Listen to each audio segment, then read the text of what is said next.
Continua dirompente l'eco mediatico in relazione all'episodio del bambino lasciato a piedi. Dolomiti Bus ha espresso sollievo avendo appreso che per lui non ci sono state serie conseguenze e che sta bene, precisando che la corsa in questione era stata effettuata a seguito di regolare autorizzazione dall'azienda La Linea SPA, che a sua volta esprime profondo rammarico per quanto accaduto e che ha avviato degli approfondimenti, mentre il conducente interessato, suo dipendente, è stato prudenzialmente sospeso dal servizio. La mamma riporta le cose ad un clima di ritrovata serenità. Adesso Riccardo per fortuna sta molto meglio, ha patito molto freddo e quindi per il giorno successivo all'evento è stato a casa a letto, bello al caldo e adesso si è ripreso.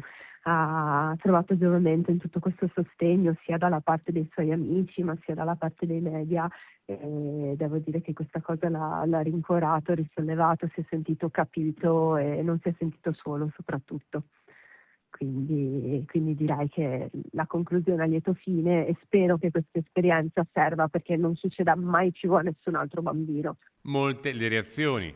L'assessore regionale trasporti e mobilità Diego Ruzza ha dichiarato che al di là delle rispettive responsabilità sulle quali sarà fatta luce dalle indagini, si tratta prima di tutto di una questione di buonsenso e sensibilità.